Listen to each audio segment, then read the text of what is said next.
Hey, this is Anney. And Samantha. And welcome to Stuff I Never Told You, a production of iHeartRadio.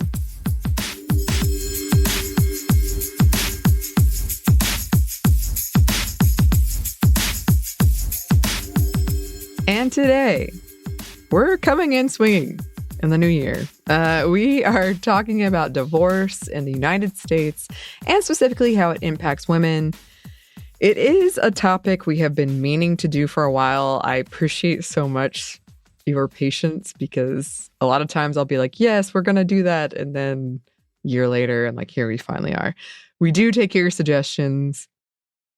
We absolutely do. Sometimes it just takes us a minute. Right. And several of you have written in about it. And thank you for sharing your experiences about your divorce. And recently, I have gotten so many cold call emails about it. This is what we call emails where people are like, you should do a topic on this. And I was getting so many about divorce. I didn't know that the first Monday of January is Divorce Day.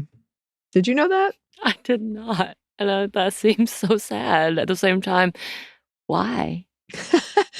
I'm depending on you, Samantha. You're the one who tells me about cuffing season. I don't know. But based on what I read, which by the way, as of recording, Divorce Day was this past Monday. People hold off on getting the divorce until after the holidays, especially if they have kids. So it's sort of it's a new year. I'm done with this. I would like to move on situation.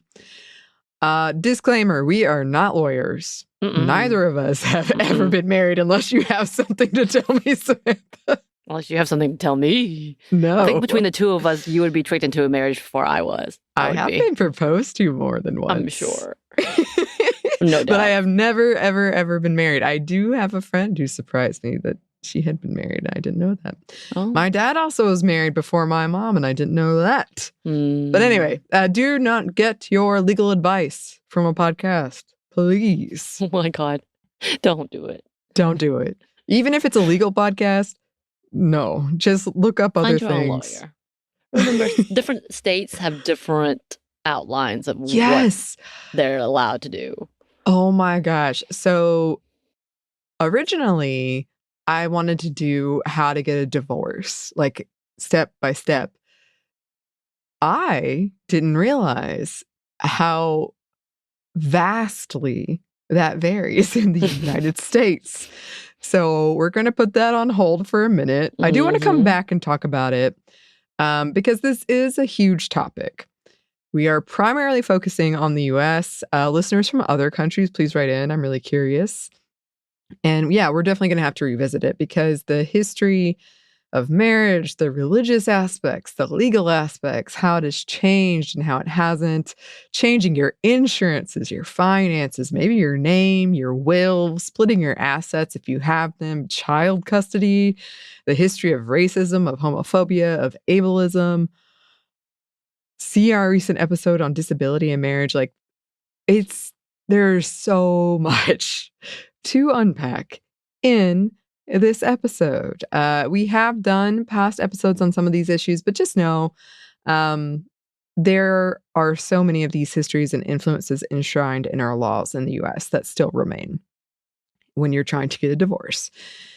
We are going to touch on LGBTQ plus divorce, but very briefly. That's a whole separate episode in itself. And frankly, when I was researching it, I mostly just got law websites that I wasn't sure I could trust fully, to be honest. And that's not a great place to be in when you're trying to get a divorce. Yeah. So today we are mostly going to be talking about divorce in the heteronormative sense. You can see our book where we did a chapter on the legalization of gay marriage and all of the conversation and arguments about that. So check that out. You can also see the episode we did on Glennon Doyle's book, Untamed. Mm-hmm. And you can see our episode on some research that says single women are happier. Another thing to keep in mind as we go through this, and we are going to expound on it more, but divorce is hard, emotionally, financially, legally. It takes up a lot of your time. sometimes legally, as in by law. It takes up a lot of your time, but it's not always bad. And we often frame it as a failure, especially for women. And you can see our religious trauma episode on divorce for more about that. Oh my. Sometimes it is a good thing. That doesn't mean it doesn't hurt or it isn't difficult, but sometimes it's a net positive. On top of that, marriage isn't bad. Many people have happy marriages, but marriage has historically, systemically favored men. And yes, the internet will tell you otherwise. We will talk about that more later. I personally I don't have a lot of experience with divorce other than a friend, one of my very close friends, her parents got divorced and it was really emotional. I, at one time, which I'll talk about a bit more later, really wanted my parents to get a divorce. I thought it would have been better. But through media, I will say I thought it was a negative thing. I thought it was always bad. And through doing this research, I have read many accounts by women where that is not the case. But what about you, Samantha? Do you have experience thoughts before we get into this? Experience thoughts. I will say, as a person who did work for CPS, Child Protective Services, man, if you don't know if your marriage is not going to last or if you have doubts about your marriage, don't have children.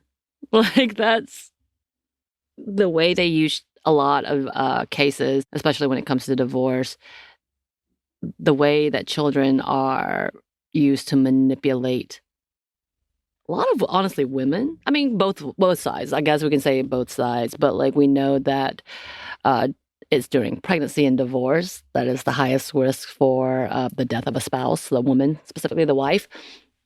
So like all of these things. And even with growing up in a household that said you do not divorce no matter what, like the only reason is for cheating. And even if that, you need witnesses to the cheating and like he has to agree to the divorce as well. Biblical level of like how to get a divorce is insane anyway. But like really coming and understanding as a person who didn't have many relationships growing up, that wasn't the most important thing for me. Watching family members around me really trying to stick to that, even like condoning that life, gave me the biggest ick. So I will say, as gross and as hard as divorce can feel, or breakups, but divorce is a whole different conversation. Being stuck in a miserable relationship where you feel like you're trapped is even worse. And I can't imagine 50, 60 years ago when people were really, really harping on that you have to stay together no matter what. This is death do you part. Even if it's your death that he caused or they caused, like it doesn't matter. It's so absurd. I'm glad to see that narrative changing a bit. I know everybody's still harping onto but the divorce and the 50% and it's because of sin. Yeah. But with that, I think marriage is not overrated, but it's not for everyone. And I think that's a great reminder. This episode is a good reminder. Things change. That's what I'll also say. Yeah. And we're gonna get into that because, as I said, this is a huge topic. This is actually more of a kind of an update on where divorce is in the United States, which we are going to talk about kind of differences that are really interesting between breakups and divorce when it comes to gender. Because, divorce involves you going to court to file a document to like dissolve your marriage legally. It's actually pretty difficult to track divorce rates in the US. And that's not even accounting for separated couples, because for a lot of reasons, people will separate but not get divorced.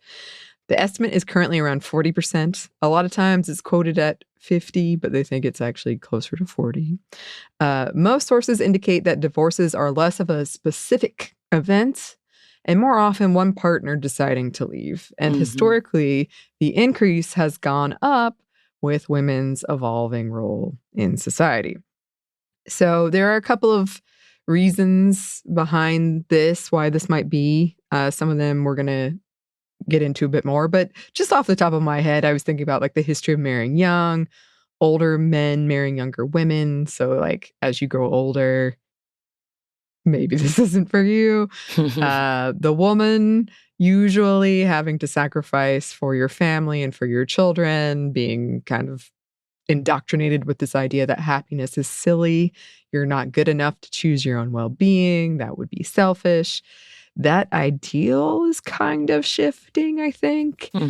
Who will care for your kids if you have them? Can you afford childcare? Who's getting paid more? I think these questions are more prevalent.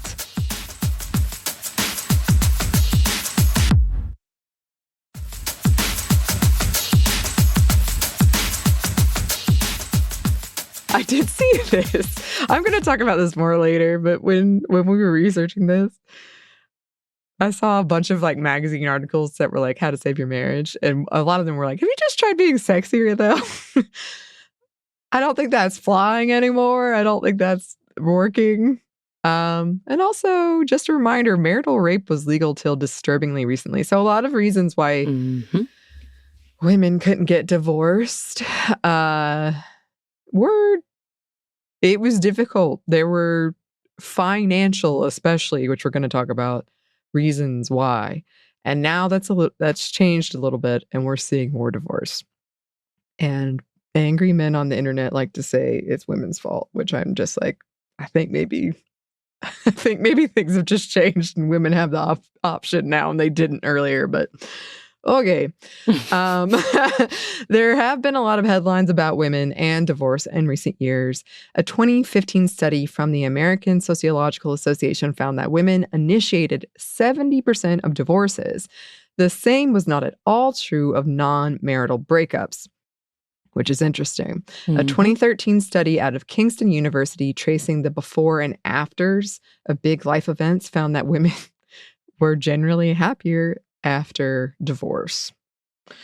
I mean, if you're making that choice to get a divorce, then I feel like that makes sense to me. Right. I mean, and not again, we don't know for sure when it comes to the lines, when it comes to gender, but typically big decisions like this, we talked about this with like finances and stocks and how it's been noted that women have been a lot more successful because they are patient and think through before they make a decision. It's kind of the same with like big life decisions like divorce. Like they've gone through a lot first. Like it's a TikTok trend to see how people are like, we've talked about weaponized incompetence and this level of stuff, and women responding when they see these types of things happening, being like, yeah, and it's going to come to the, I don't know, she's left all of a sudden, and in actuality, it's been a long time making that same kind of conversation. Yes. We're going to get more into that later. Cher Height's 1987 work, Women in Love, found that 4,500 women aged 14 to 85, that 4/5 reported feeling their relationship was unequal. I know.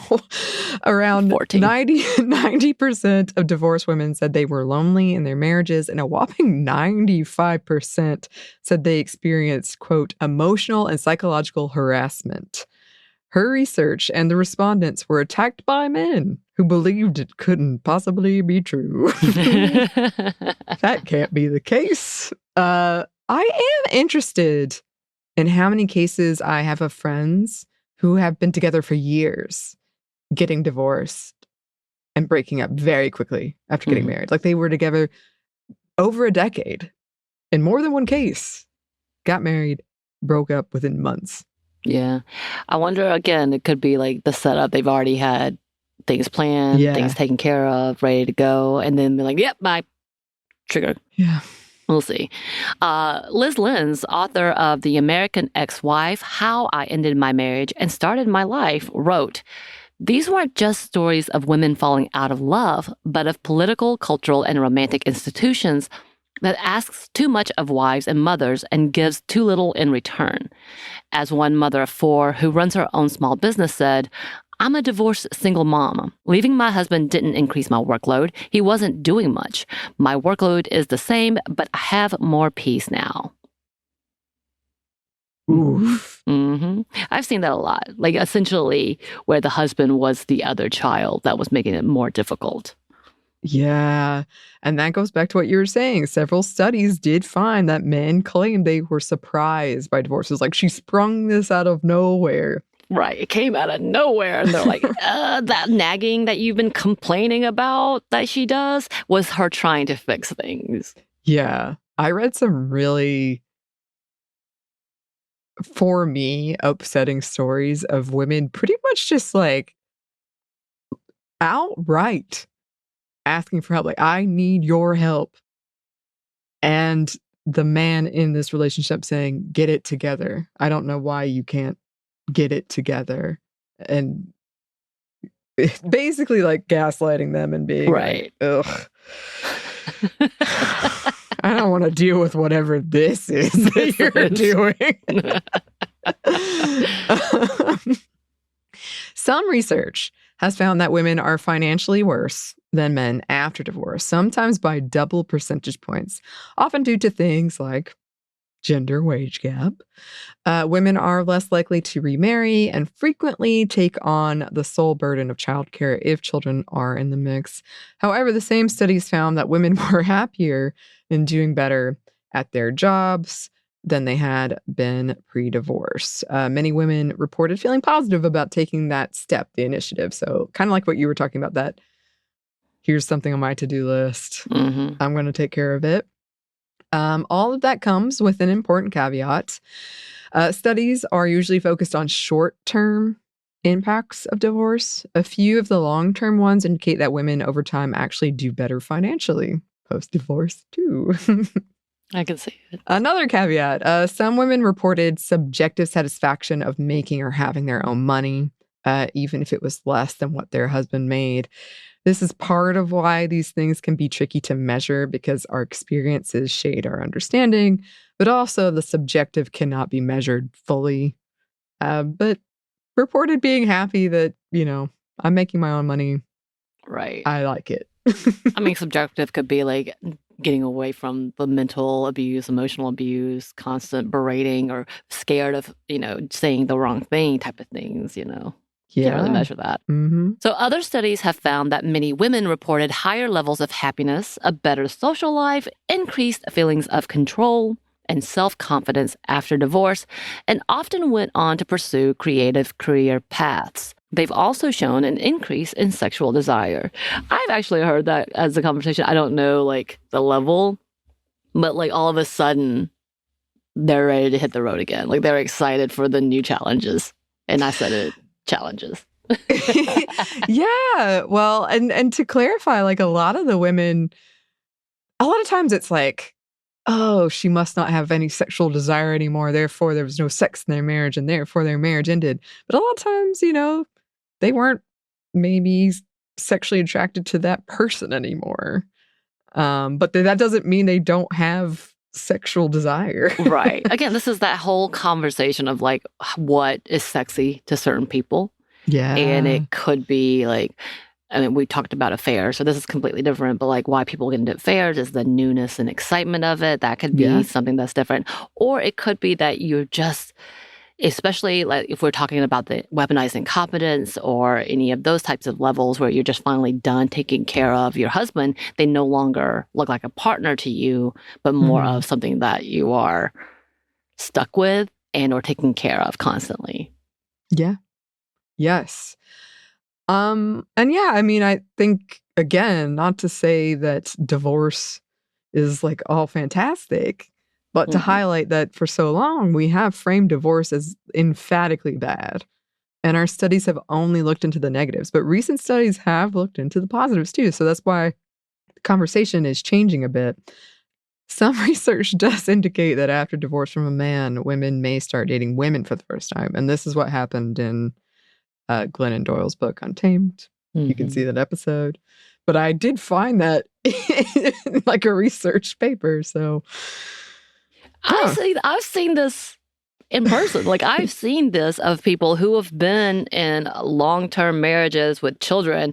They get divorced and their next picture is, this is my new girlfriend. And I'm like, oh, congratulations. way to step it up. Like that's amazing. You found who you were, and you did not have that chance, possibly, when you first were in relationships and didn't understand who you were, or couldn't come to terms with who you were at that time. I don't know, whatever the reason. And now you're here in a whole different level of yourself, and I'm like, go ahead. But I've seen that, and it could be that our generation, the people who've become the divorcees or getting divorced, are now a lot more open than they could have been before. That could be the different changes, honestly, timing.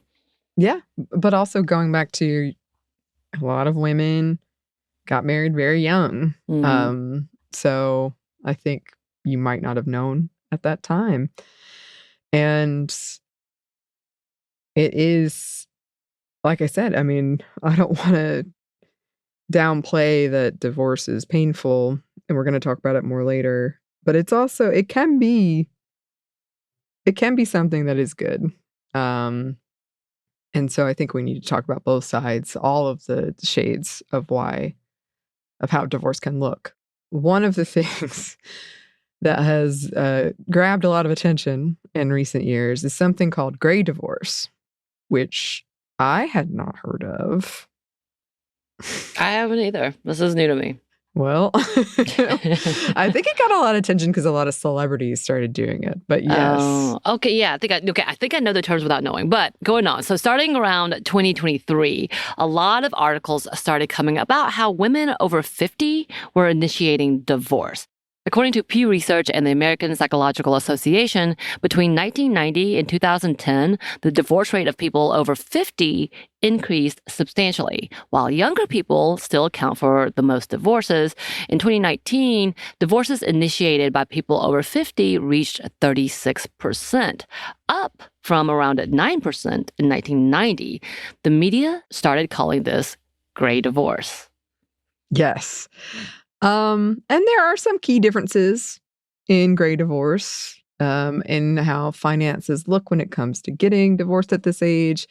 There are typically more assets involved. On top of that, if the couple has been together for a long time, there are friend groups, communities, and possibly children involved. So, why is this happening? Researchers believe it reflects changes in our society, especially when it comes to women and their opportunities. Divorce and living in general is expensive. And we've talked numerous times about financial abuse, and especially how that impacts women. Now that women can have jobs and credit cards, because reminder, that's fairly recent, the gender wage gap is still a thing, but it is more feasible for women to get a divorce than it had been. A couple of studies have found that women who advance in their careers or are the breadwinners are more likely to get divorced. And this raises several questions, including, yes, who can afford to get divorced? How the narrative would be presented flipped. But also, it brings to mind the nightmare of all, the ambitious woman who is too career obsessed. She goes home for Christmas and she doesn't understand. This largely ignores the fact that ambitious men with families were able to do it because they had wives at home taking care of things. A lot of these arguments are also conveniently ignore statistics around domestic abuse and partner violence. And also, people are living longer. So you might be like, I've got a good 30 more years. Do I want to spend it like this, or do I want to get a divorce? Or you could do like me, where you forget what year it is and how old you are. And you're like, nah. Yeah. Also. Well, I'm too young for that. Also. Until I realized, it's coming up to, you can't have babies. Yeah, I'm okay with that too. Yeah. Moving on. The person who is credited with terming the term gray divorce, a sociology professor, Susan Brown, said, women seem to be maybe a little bit more likely to initiate divorce, but many would argue that they could actually just be reflecting the fact that women are the ones who have to do these types of tasks within relationships. Which is what we've been saying. Mm-hmm. Mm-hmm. So I think that's important to keep in mind too, is like maybe the woman is usually just the one who fills out the paperwork. It has to do the paperwork for them and be like, just sign. For the love of Jesus, just sign. We're going to talk about some media portrayals soon, but that brought back memories of Twister.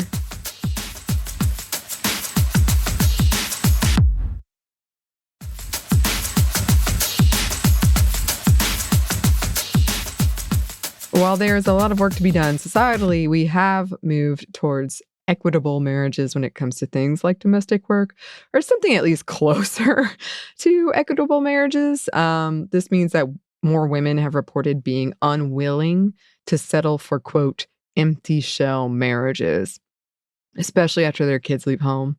That being said, studies have been done on if things like children leaving the home are catalyst for these later in life divorces. And while they have been found to be factors, statistically, they weren't the main cause. Economic stability was much more of an issue. But it still wasn't, there was no like a way outlier. It was a lot of things, I would say. A lot of things. We've also talked before about the health effects of divorce. Studies indicate women typically have stronger support groups outside of their family, meaning that they are more able to move on. Studies have also found that women post-divorce are more likely to do rewarding activities they've always wanted to do, like travel, or rely on their support groups, seek out therapy, as opposed to harmful coping mechanisms like drug and alcohol abuse. But similar to what we discussed earlier, most studies are on short-term effects of divorce. Longer-term studies suggest that men recover just about as much as women, although other studies found the opposite. So, grain of salt as always with these social science surveys. Also, I found a really great essay about kind of comparing the pandemic, what we saw in the pandemic, of where a lot of women were having to stay at home and maybe quit their jobs to take care of the kids. And the author was saying, you know, like, if I'd gotten divorced earlier, I would have done this and this and this, and who knows how much creativity we've lost out on. So I do think that's an interesting question of,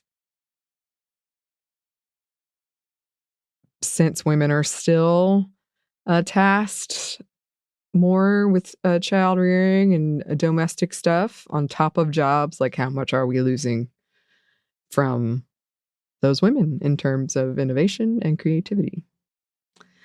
But what about the children, though? Okay, so this is not an episode on child custody, nor an episode on children whose parents went through a divorce. But it is pretty impossible to talk about a divorce that involves children without talking about the children. We do not have the time to go into the history, but very briefly, pregnancy could and still can lead to death.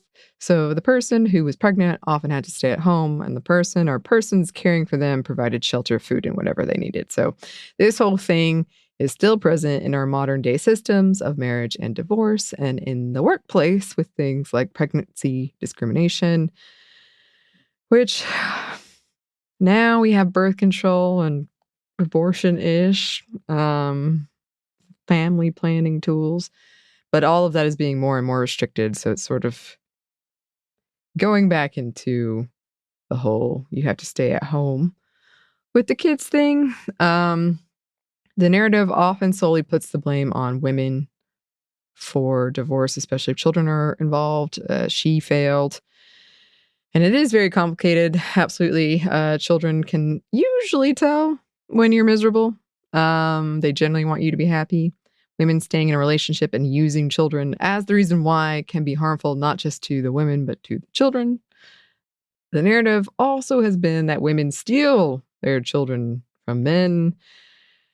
This is largely not true, but there are nuances that get lost. It's a whole mess. It's a different episode. I was overwhelmed looking into it.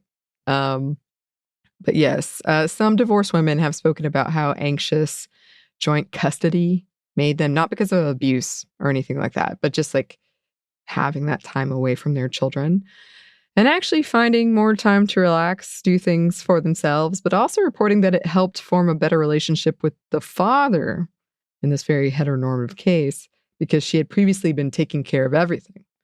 And now he had to actually deal with the kids.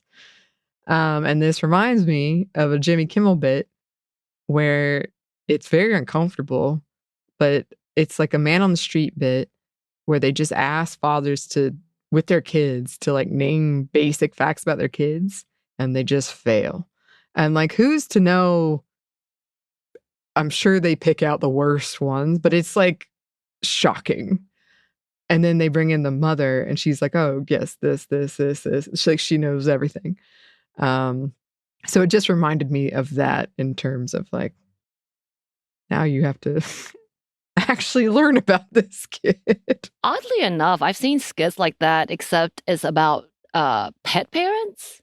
Of course, really? I would get that content. Literally, like a lot of them are vets talking about how oftentimes if it's not the woman in the heteronormative heterosexual relationship, then they don't know the information and they have to call them. Like that's the skit. Is essentially if it's the dude, they're always, oh no, it's him. He's not going to know anything. Can you please just have your wife write down or all the information about the dog or the cat? And I'm like, really? I've seen this before in action. Like, right. Like you're like, what? But that's so funny to me because I can't believe it would also translate into that. And we know there's so many, like, I've never looked at any stats about ownership, like gender, based on gender. But I think there's plenty of men who own dogs or pets in general. So I'm like, it crosses over like that? Yeah. Yeah. And this is like, you can see our emotional labor episode for more on this, but like, we are not believers in gender essentialism here, but I do believe that in socialization of gender and expectations of gender. So I think it's much more like if you look at the comments under those Jimmy Kimmel videos, people are horrified and they're like, I can't believe you couldn't take the barest interest in your own child. Like, because they don't have to. They haven't had to. Right. So the belief that divorce was bad for children was really enforced by a few poorly researched but very publicized and popular books spanning from the 80s to 2000s. I bet some of you know which ones, along with historic and systemic governmental and religious pressure that were layered with racism and misogyny. In 2014, Florida Senator Marco Rubio said that marriage was, quote, the greatest tool to lift children and families from poverty. And honestly, yeah, going back to our religious conversation around marriage and divorce, it's a doozy. No wonder we had a 12-plus parter on religious trauma. It's not my fault. It's not your fault at all. Oh, wow. But a 2020 study found that women repartnering had no significant impacts on her adult children. Other studies have found women are less likely to repartner due to things like the fact that they are caring for the kids, or they're older women, which you know is the worst. So or that men just don't like the idea of dating a woman who makes more than them, as much as they might like to say that they're cool with it, which was an actual study that I found. Of course it is. To be fair, I think if my current relationship, whom I'm very happy with, we do really well. We had, like, he knows everything about Peaches, so we're good. Like, he could take her to the vet and he'd be fine. So I put that out there. But, like, I'm like, I don't want to date. I think in general, just like for me in general, I'm like, no, I'm good. Yeah. I'll just hang out with my dog. Thanks. Yeah. Oh, I think we're going to talk about that a little bit more at the end, but I think that's kind of the general vibe. Right. For a lot of women. I'd rather be alone. Fine. It's fine. To those who are dating, yes. Godspeed. Let us know what's going on. How are you? Oh, so we're going to get into laws, yeah? Yeah. You ready for it? So, by and large, it is easier to get married than it is to get divorced in the U.S. Yes, even at 14. Yep. It is not easy, even if a lot of people like to paint this as you're quitting or you're giving up. To get divorced is actually a very long process. The history is regionally specific. According to Investopedia, the first divorce on record in America was granted in 1639 in the Massachusetts Bay Colony because a man named James Luxford had married 2 wives. Luxford's punishment was to relinquish his possessions to his second wife as alimony and was put in the stocks, fined, and banished. So did he get divorced from both people, though? Or just one? No, I think just the one. This episode, it could have been so long because I wanted to do famous examples of like how they changed parts of Catholicism around divorce. Wasn't that the Henry VIII? Isn't that the whole story? Yeah, he did this because he wanted a new wife, but then he just killed all of them or something. I mean, that's a simplification. That's a song, right? Yeah, but I mean, and looking at all the history, it is a lot of men being like, I don't want to be with you anymore. Right. I want this other person. Right. And that has guided a lot of our laws. But, okay, we are not lawyers, as we said. And to be really honest, I had no idea about how hard it was to legally get divorced. So here are just a few examples. And to be clear, these laws vary by state. Here in the United States, most states have waiting periods of 20 to 180 days. Not to mention the fees on top of that. This means for an amount of time, you're in sort of a painful limbo, especially financially from what I read a lot, and emotionally, absolutely, but that financial part can be really difficult. Certain religions require or strongly pressure you to get religious counseling. Marriage is often given incentives, but single parents do not receive anything close to that. Some marriage counseling and seminars are tax-funded. Currently, and unfortunate emphasis on currently, no-fault divorce is legal in all 50 states. This rose in popularity in the 70s and 80s in the U.S. after first being legalized in California in 1969. And I know some of you are like shouting at the computer. We'll get to the fun fact behind that at the end. It means that you don't have to prove fault to get divorced. Legal experts believe it was necessary to correct a system that incentivized concocting blame to justify the divorce. So like everybody was lying, essentially. That being said, some states require that the broken up couple spend a year and 1 day in separate living spaces, which is not so easy. This is often called the cooling off period. Obviously, it can be painful and intimidating to prove fault in an abusive marriage. Research has found a significant decrease in suicide in women where no-fault divorce was an option. They've also found lower rates of domestic violence, which makes sense to me. Apparently in Texas, you cannot finalize a divorce while pregnant if the divorcee in question is the biological parent. Like I said, LGBTQ plus marriage and divorce, separate episode, but a lot of it is similar to no-fault laws in the U.S., but further complicated by gendered laws and language, like who is the biological parent, who is the, quote, mother. It can get really, really messy. So, that future episode. And then this brings us to just a brief venting session. Oh, the internet. Because when I was looking this up, a lot of the first results were men being real mad about how, in their minds, divorce favors women. Men blaming women for divorce, asking what state they should go to get divorce that will favor them the most. And then, of course, as per usual, the whole go and make me a sandwich thing. Because, yeah, like when you stop and think about it, like men were working, they were getting to own things, they were controlling their finances, they were getting out of the house. But women were doing unpaid, unnoticed labor, cooking, cleaning, child rearing, and being made fun of for having frivolous relationships outside of the house. Like how we used to, and still do, make fun of like, oh, she's always talking with her friends. Like it's so frivolous or useless. Other studies have found that women work harder to receive less in their jobs due to biases. So add that to the pile. So for these angry men on the internet, yeah, the marriage is great. Right. You come home to a meal. You don't have to deal with the kids other than like acknowledging that they're your kids. Meanwhile, she's been working all day, still is working when you get home, and then is mocked if she's too tired for sex.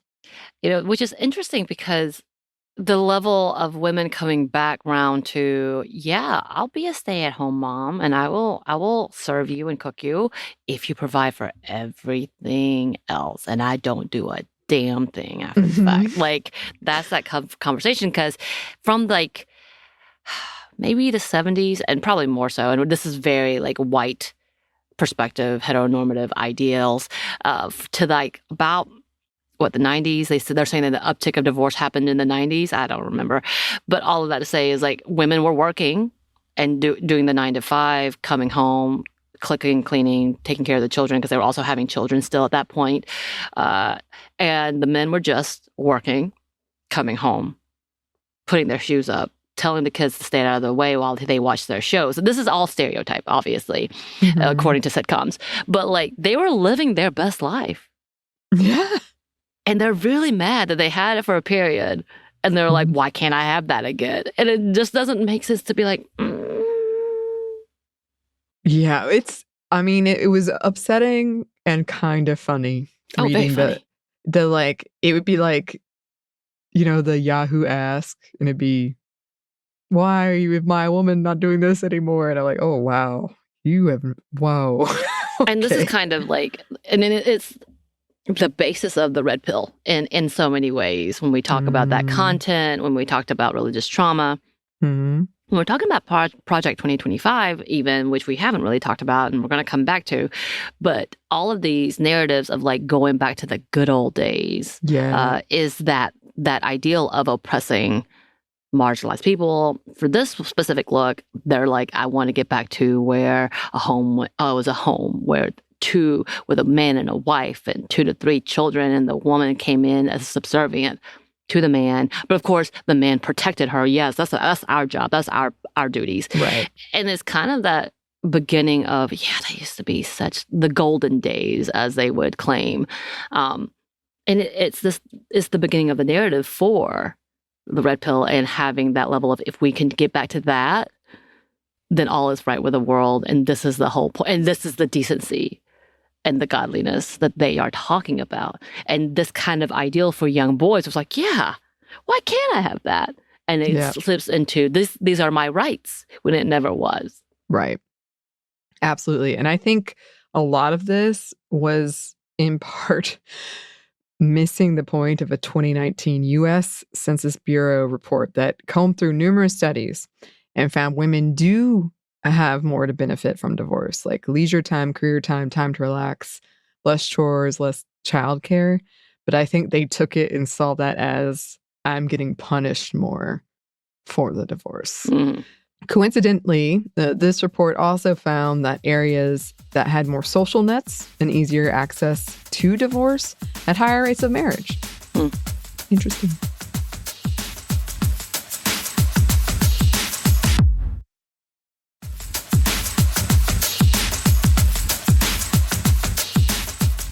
But yes, the media, we must also talk about that, because when you talk about divorce and women, there are a lot of tropes. The evil ex-wife, the mean mom who punishes her ex. I thought about Mrs. Doubtfire for that one. Nagging sitcom wives, men complaining about the old ball and chain. And then this whole idea of women changing or chaining their man, which a lot of people who have written about divorce have said, like, here's how you failed. You should have changed him in this way. And I think that's a problematic.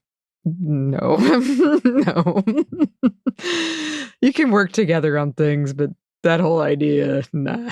In 1972, sociologist Jesse Bernard wrote, quote, "There are few findings more consistent, less equivocal, and more convincing than the sometimes spectacular and always impressive superiority on almost every index, demographic, psychological, or social, of married over never married men.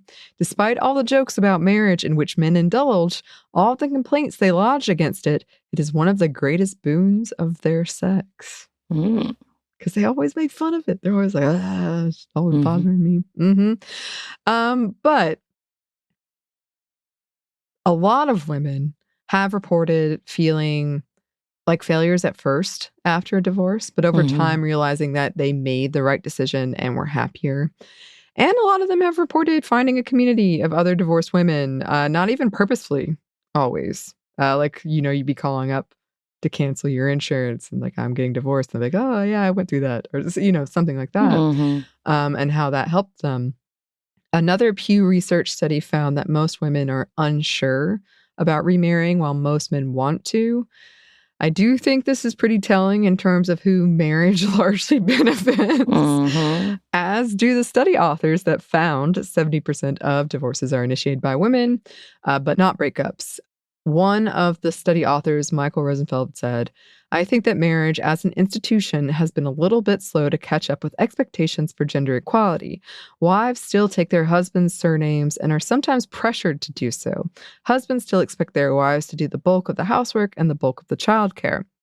On the other hand, I think that non-marital relationships lack the historical baggage and expectations of marriage, which makes the non-marital relationships more flexible and therefore more adaptable to modern expectations, including women's expectations to more gender equality.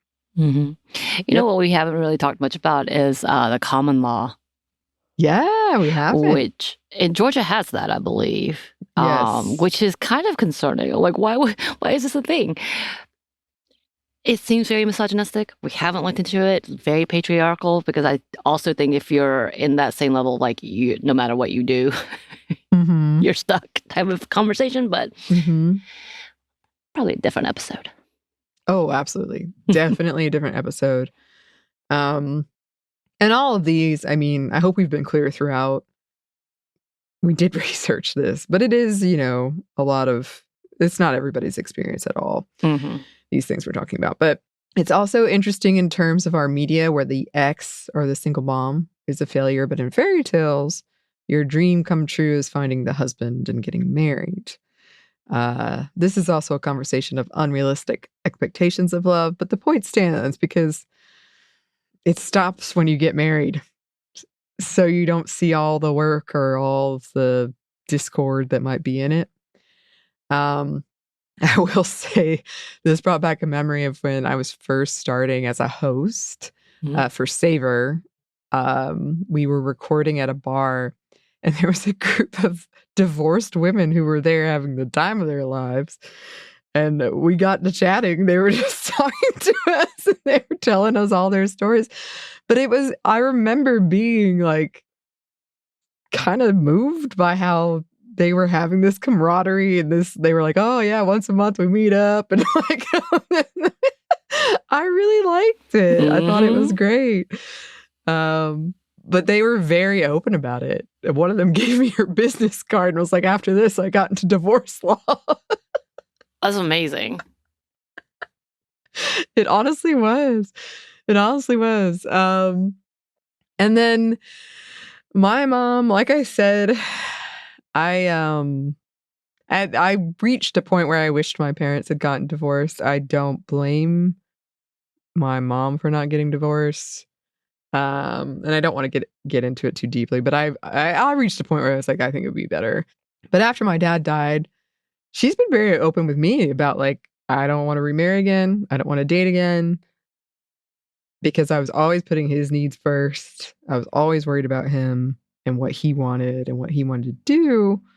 And those are like larger conversations to have about how we're, as women, socialized to people please and put ourselves second. But it's just been interesting to hear her be like, no, I'm good. I am good.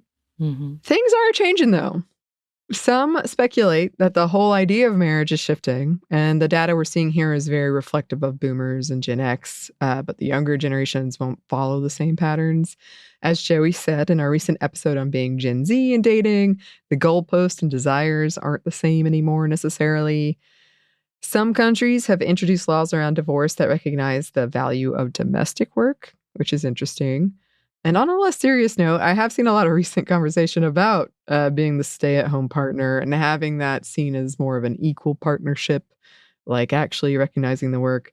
I personally am still grappling with some of the ways those conversations are phrased, but I do like that, I'm glad we're taking that step of there is value in that work. We should have known that all the time, but the attitude around divorce has also changed. It's no longer as shamed as it once was.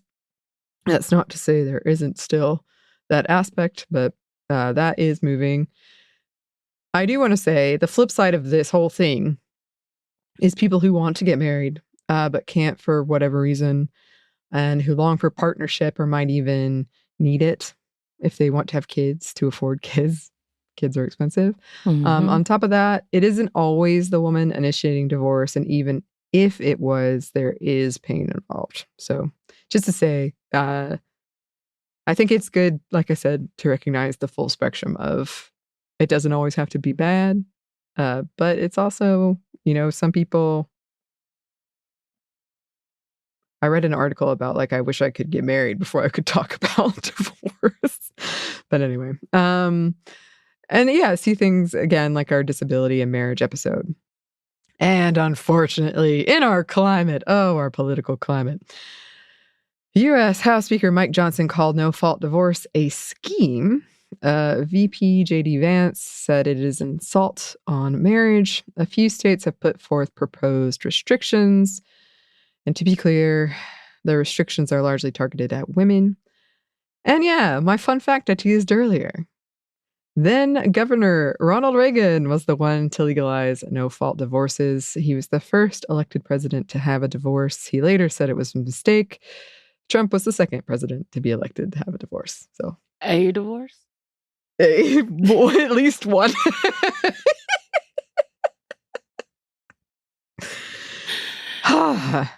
So yeah, we clearly have a lot to return to. His ex-wife, his now ex-deceased wife, was kind of like the inspiration for the First Wives Club. Can we talk about that?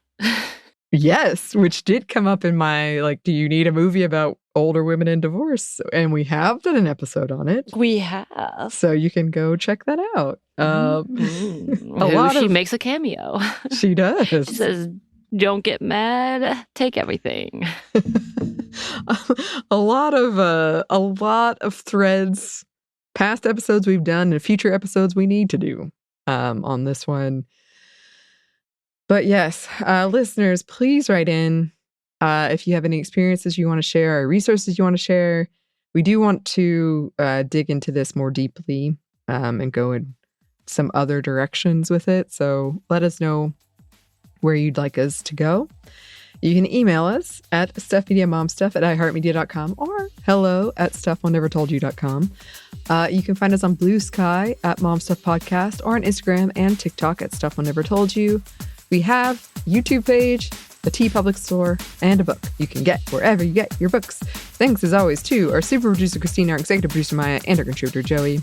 Thank you. And thanks to you for listening. Stuff Never Told You is a production by iHeartRadio. For more podcasts from iHeartRadio, you can check out the iHeartRadio app, Apple Podcasts, or wherever you listen to your favorite shows.